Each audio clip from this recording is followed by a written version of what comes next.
do estado de bem-estar social. Então, eu acho que falta combinar com mais alguém. É nesse sentido que eu queria, assim, imaginar e pensar e provocar.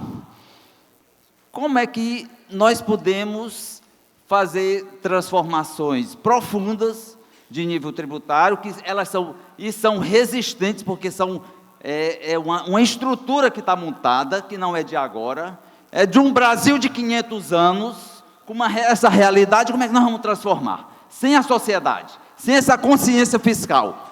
Para isso, todos os estados do Brasil, eu acho que falam agora de uma forma profusa e amplamente, principalmente nessas últimas 2 décadas, em educação fiscal. E que educação fiscal para qual modelo de Estado?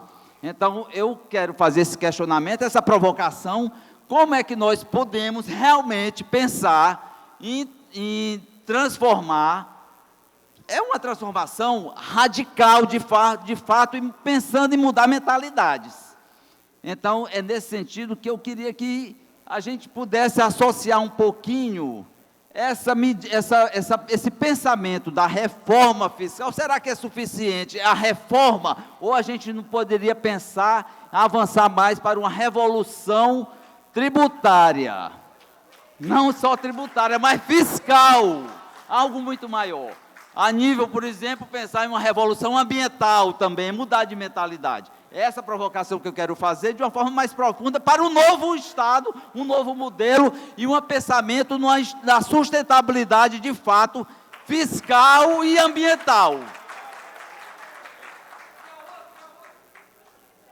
Obrigado. Agora, por favor, você faça a sua pergunta. A gente está com o tempo já estourando, tá bom? Boa noite a todos. A minha pergunta ela é mais no sentido assim, da autonomia e do pacto federativo no contexto dessa reforma tributária. Porque uma coisa que eu escuto muito falar é: Estado, não te preocupa, município, não te preocupa, porque a tua receita vai estar garantida. Mas será que a autonomia é mesmo isso? Eu ter a minha receita recebida? Como que funcionaria essa questão futura da legislação, de melhorar a legislação? Essa é a minha pergunta. Muito obrigado. Então, agora eu vou inverter a ordem. Eu vou chamar primeiro o Décio para responder esses blocos e fazer a sua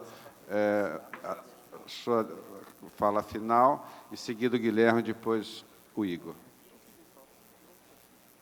Com relação à primeira provocação do colega, a nível de como o Congresso vai fazer uma mudança, se tem tantos industriais, pessoas da bancada ruralista.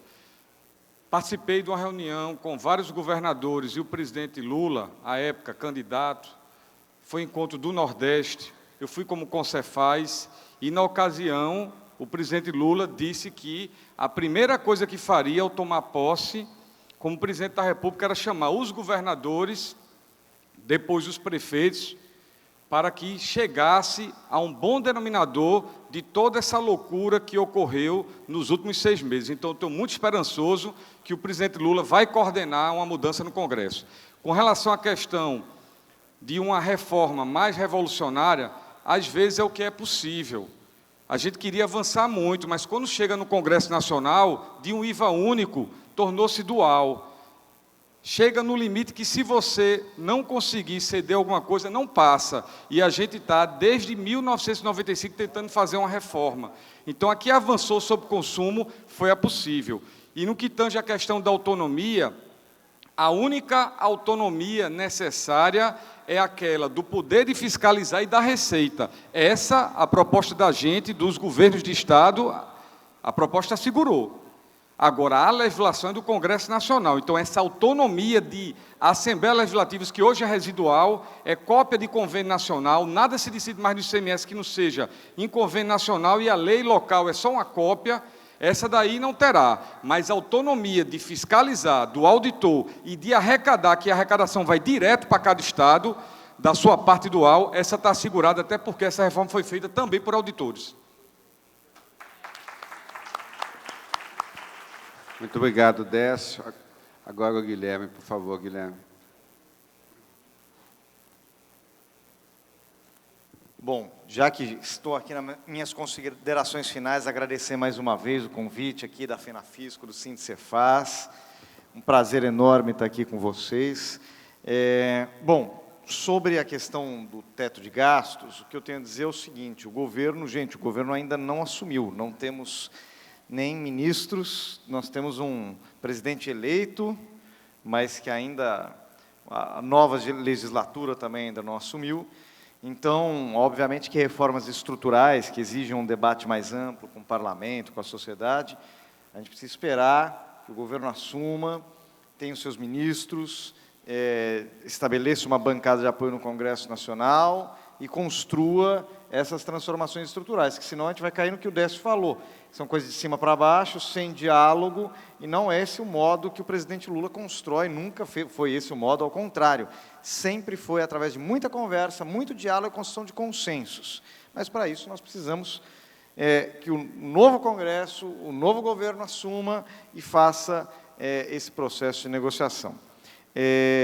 Por fim, enquanto eu acho que essa questão que o nosso companheiro aqui provocou, de uma revolução da mentalidade, digamos assim, da consciência fiscal da população, eu acho que esse trabalho, inclusive, é feito de maneira cotidiana aqui pela FENAFISCO e por vários de nós aqui, que é tentar levar para a população o conhecimento e uma noção, pelo menos geral, do que é o sistema tributário brasileiro. Então, toda a campanha da reforma tributária justa, solidária, sustentável, é tentando mostrar o quão injusta é a estrutura tributária e quão justa ela poderia ser. E você vai falar, mas isso não chega nas pessoas. Se você olhar as pesquisas, as pessoas falam o seguinte, eu acho que não tem problema ter mais tributação desde que seja sobre os mais ricos. Tem várias pesquisas que mostram isso. Isso quer dizer que o trabalho que vocês estão desenvolvendo está chegando nas pessoas. As pessoas sabem que o pobre paga muito e o rico paga muito pouco. Elas sabem disso. Elas sabem da injustiça que elas são alvos. Talvez elas não saibam a discussão técnica da alíquota, mas a consciência do problema tributário está posta, assim como o empresário industrial sabe o quanto a tributação tira a competitividade dele, certo? Então, eu acho que nós temos que avançar muito na consciência fiscal, tributária, na consciência cidadã do povo, mas acho que temos aqui muitos bons exemplos de pessoas, movimentos, sindicatos, que têm feito bom debate, têm conseguido levar isso para a população. E é essa consciência que vai viabilizar a aprovação de uma reforma tributária justa, solidária e sustentável no próximo governo. Eu tenho convicção de que isso vai avançar e, como todos nós, eu acho que não é uma questão do se, mas do como e do quando. Vai avançar porque o Brasil precisa de uma reforma tributária, nós vamos construir essa reforma tributária, e aí é tudo uma questão de construir os consensos, as negociações e aprovar essa proposta que o Brasil tanto precisa para voltar a se desenvolver. Então, obrigado, até a próxima e agradeço mais uma vez o convite. Obrigado, Guilherme. Boa sorte a partir de amanhã, sei que você vai trabalhar muito lá, estamos torcendo por você. Igor. Olha, me deram o microfone e falaram que estava funcionando daqui, hein? Mas tudo bem, eu vou falar dali, então.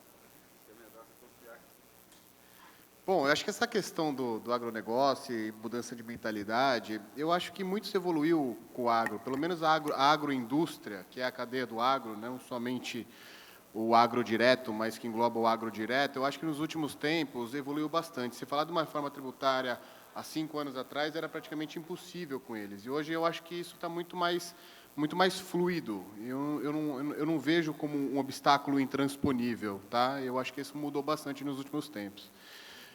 O outro ponto é que, falando de obstáculos, né, que mudaram e mudança de mentalidade, exatamente numa visão mais inclusiva, pró-crescimento, pró-investimento, etc., a própria agenda da Fiesp, que a gente divulgou para os candidatos à presidência da República, e que o Guilherme teve lá conosco discutindo, trazia, por exemplo, a questão da tributação de dividendos, desde que, obviamente, é feita uma redução do imposto de renda, né?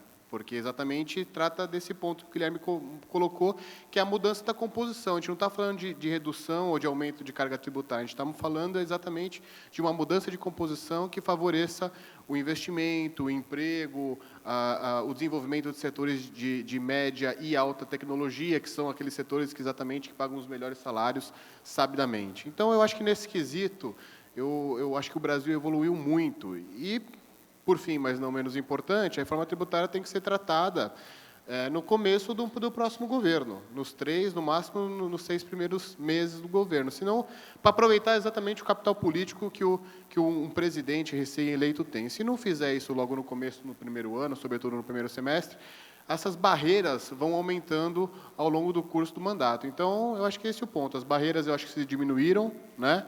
A reforma tributária chegou o momento para se discutir e ela tem que ser posta aí nos primeiros 3, 6 meses do próximo ano. É isso. Obrigado, pessoal.